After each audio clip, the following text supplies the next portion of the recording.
We just don't use horns anymore. The British always use drums, right? Or how about the Scottish bagpipes? Or the Native American yells that chilled the bones of the white men coming after them. Steve, am I on here or on here? I'm right.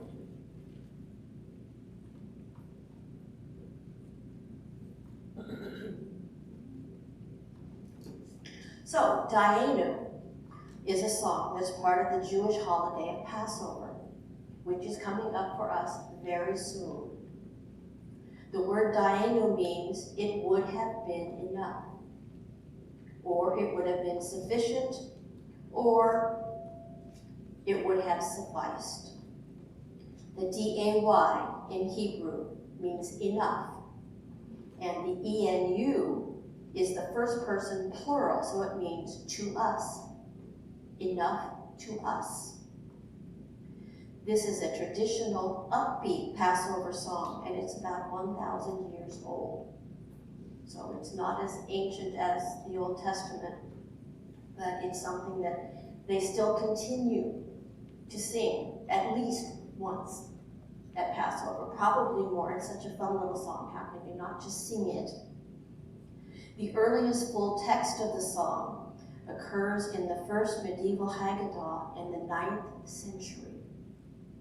The song is about being grateful to God for all of the gifts that God has given to the Jewish people, such as taking them out of slavery, giving them the Torah, and giving them Shabbat, which is Sabbath. And had God only given one of these gifts, it would have still been enough. This is to show much greater appreciation for all of them as a whole, because it's cumulative as each verse goes on. It's like, oh look, and then he did this. Wow, that would have been enough. And then he did this. And by the time you're done, it's like, whoa, look at all the things God has done for us. Isn't this wonderful? The song appears in the Haggadah after the telling of the story of the Exodus and just before the explanation of Passover itself. It has 15 stanzas, and they only sang, 3 of them, with the Dayenu in the middle. And the first 5 involve the freeing of the Jews from the slavery in Egypt. The next 5 describe the miracles God did for them, and the last 5 for the closeness to God that God gave them. Each of the stanzas is followed by the Dayenu, sung repeatedly, and I'm going to tell you what all 15 stanzas are. And we're going to say together, Dayenu, at the end of each one. If he had brought us out of Egypt, Dayenu.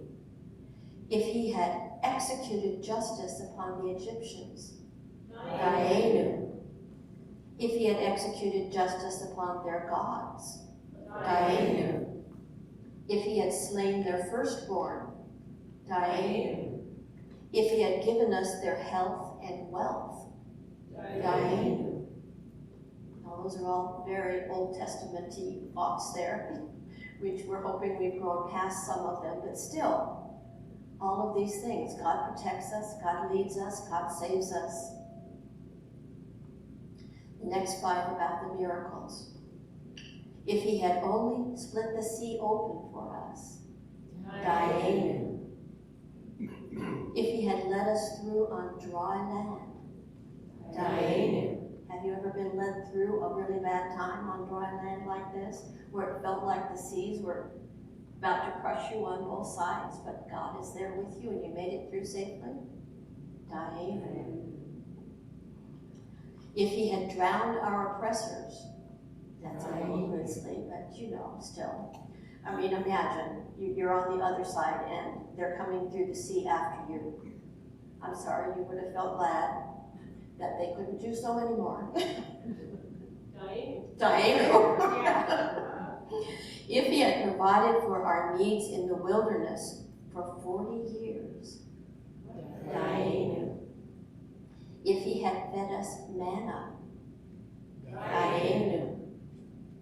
The last 5 about being with God.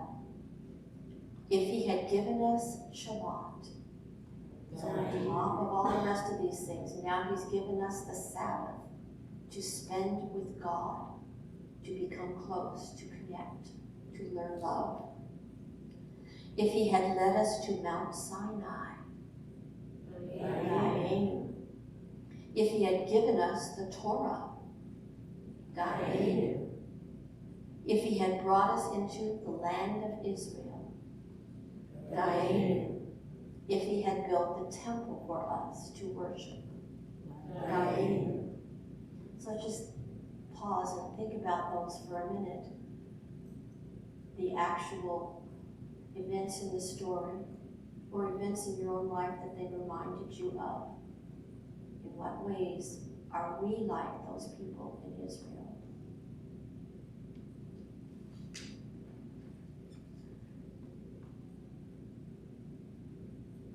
Now, I find it interesting to note that when you read the Exodus story, the Israelites had not yet developed this attitude of gratitude. You find they are regularly wailing to Moses, "Oh no, we're all going to die. Moses, why did you bring us out here? At least we had food and shelter in Egypt." Every time you turn around, they're complaining. God gives them something, and that's great for a few days, and it's like, oh. If you think of a Jewish mother doing that, you know. Nothing was ever enough for them. I often catch myself in the same hopeless, complaining nature of those ancient Israelites. It's basic human nature. We always seem to want more. We always complain when things are not quite the way we thought they should go. It's not fair. Even if it is fair. The Dayenu prayer is an excellent rebuttal to the old whining ways. I want to sing Dayenu every day, and I find it wonderful that the Jewish people came to create the Dayenu as though it is a direct contrast to the way they actually behaved in the desert. There is growth. There is connection. We can get there. In Genesis, when Jacob and Esau are reconciling, you remember they had this great big split, and Esau was going to kill Jacob because Jacob stole his birthright, which was a really big deal, guys. It didn't belong to him, and he took the blessing, and he had to leave home for years. So they're getting back together, and Jacob says to Esau, "Please, if you can find it in your heart to welcome me, accept these gifts. When I saw your face, it was as the face of God smiling on me. Accept the gifts I have brought for you. God has been good to me, and I have more than enough." Jacob urged the gifts on him, and Esau accepted. More than enough. The steadfast love of the Lord never ceases. His mercies never come to an end. They are new every morning. Great is his faithfulness. This comes in the middle of the book of Lamentations, which is very lamenting. But here we have, his mercies never end. Great is your faithfulness, even in the bad times, even in the grief.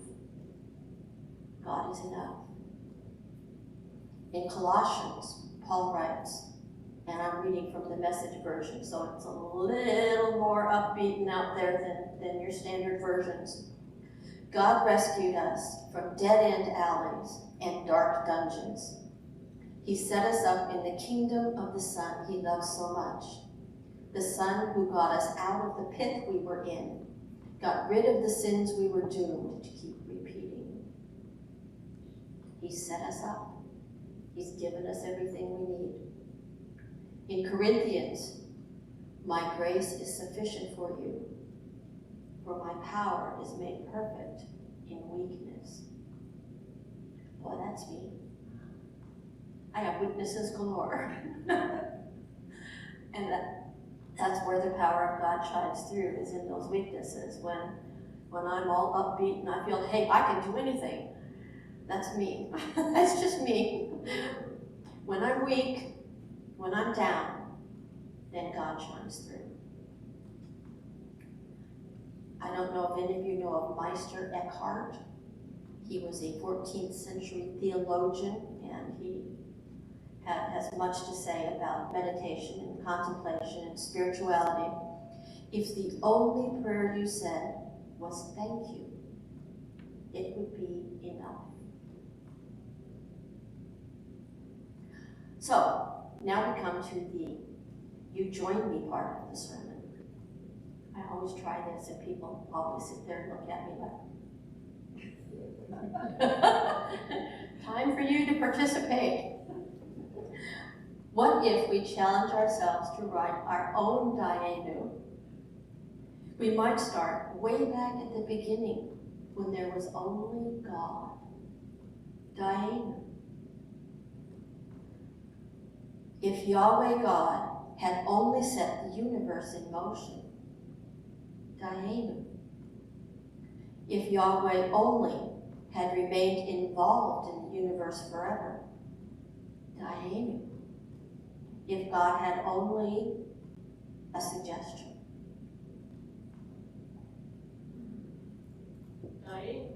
Dayenu. Or you can start on a personal level. If Yahweh only had brought my parents together, Dayenu. If God only had seen me safely through my birth, Dayenu. If Yahweh only had given me brothers and sisters, Dayenu. If God only had brought my husband and my family. I mean, you could go on and on and on. Everything builds up together until you get that wow experience where you see that God has done or been involved in every step of your life. And it's only when I look back on the really dark times that I see God walking with me. And when I'm in them, I tend to whine and complain like an Israelite. But later I see that I would not have made it without God's helping hand. Dayenu. Or maybe, if these are not your Dayenus, you might want to start at some other point in your life. What sort of Dayenu would you write? I'm not going to make you say it out loud unless you want to, but I want you to think about what would be your own personal Dayenu. How would it build? Where would it start? What are you especially thankful for? What are the turning points in your life?